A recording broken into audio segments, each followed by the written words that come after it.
For the last 10 videos, I've concentrated on the basics of photography. I've shown you camera settings, how-to tutorials and easy post-processing techniques to help improve your photography skills. And now, I think it's time to concentrate on putting these new skills into practice, with a video showing how I gained the knowledge to take consistent, properly exposed, interesting and well-composed images. When I started out, there was no YouTube tutorials, and you had to either read a book or depend on what I call the 2W approaches, meaning word of mouth or work it out yourself. Now I depended mainly on the latter, and it took me forever to work out the tips that I'm going to share with you today. So stick around, because I'm about to share information that will get you up and running from day one. Plus, I'm going to take you with me on a location to a local nature reserve to demonstrate my techniques for better bird photography. Hi, I'm Ken Hadfield. Welcome to my Better Photography channel.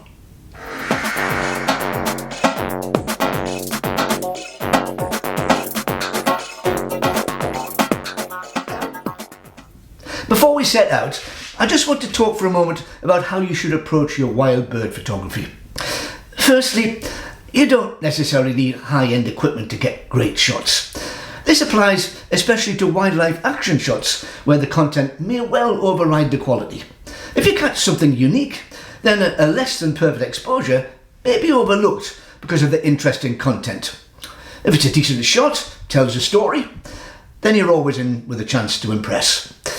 Now, I haven't always used high-end equipment. In fact, my first camera was a Canon 7D Mark I that came with a standard 50mm kit lens, which was totally inappropriate for wildlife. But in fairness, at the time, I didn't know that wildlife photography would consume me and become a passion. It was only after booking a trip to Africa and investing in a relatively inexpensive but good Sigma 500mm f8 lens that I realised that this genre of photography was right for me. Even with this starter equipment, I managed to make some good shots, but that was mainly down to good luck rather than skill. And it took me several years to develop my skills to gain the knowledge and experience that eventually allowed me to turn professional. So, whilst we're at the reserve today, I'm going to share my 10 essential tips that I wish I'd known before taking up wildlife photography, because in hindsight, they would have knocked months or even years off my journey towards a career in photography. These are the tips you need to know, whether you're a happy amateur or a budding pro. Incidentally, a number of my example images today are historic shots from my travels abroad.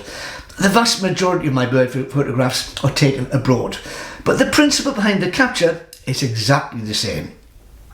Our journey today takes us to a local nature reserve at Low Barns on the River Wear in Durham. And this is a great location with 3 lakes, several bird hides and great wild bird feeding station, with lots of opportunity to hold your camera skills with guaranteed bird activity. So let's get going.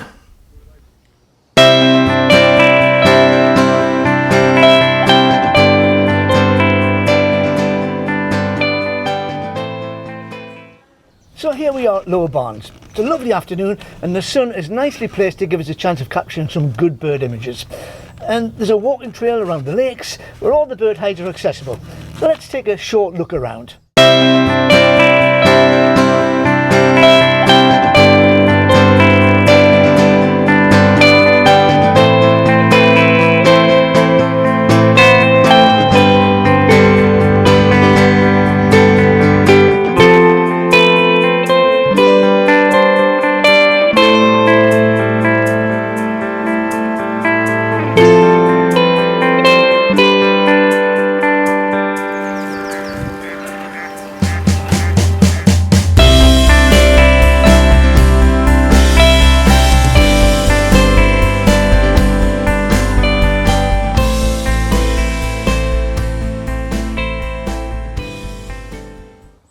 My tip number 1 is equip yourself with the best camera and lens you can afford.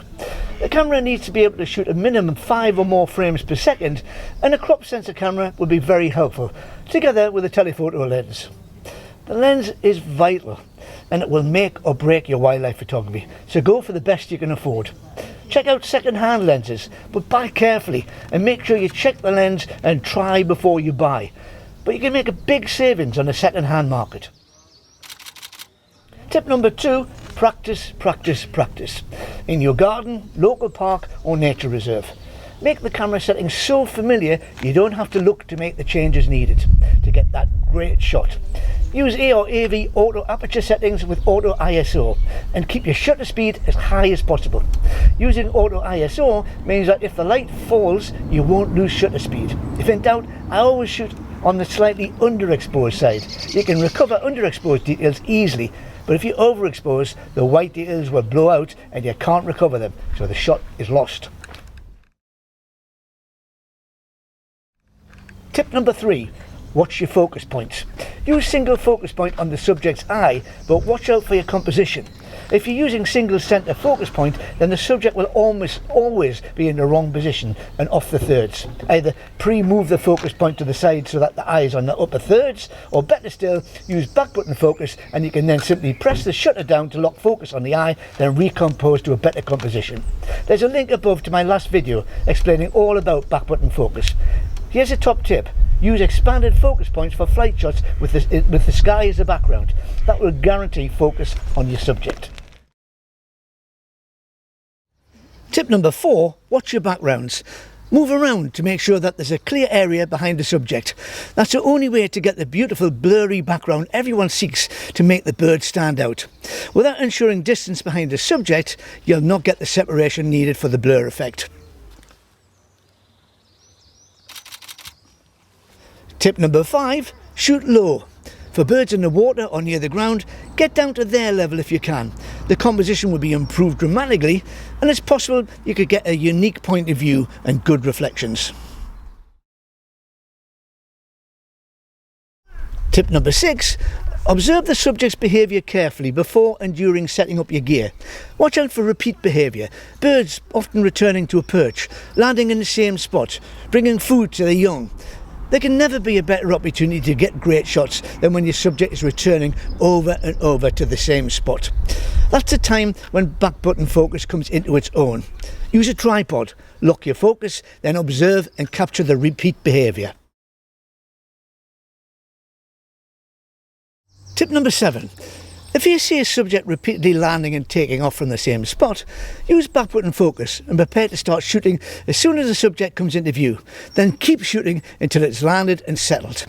Similarly, as it prepares for takeoff, watch for giveaway signs that the subject is about to fly. And start shooting the moment you suspect it's about to launch. Even if before it moves, keep going, keep shooting and track it until it's out of range. Don't lose the shot because you're afraid of filling your card. That great shot could be right there amongst your images. Tip number 8, study other photographers' work and learn from their style and settings. I've already mentioned a site where I learned a great deal about composition and settings, as every photograph displays the camera settings used to take the shot. 500px.com is a vital tool for all types of photography, and the information provided is priceless to anyone learning the basics of wildlife photography. Tip number 9, join wildlife and nature groups on Facebook. It's a great place to showcase your work, and often the feedback is encouraging. You need a purpose for your photography, and posting online gives you a reason to go out and shoot regularly. You can also upload your images to 500px.com and any number of stock photo sites where it is possible to make a small passive income. Tip number 10.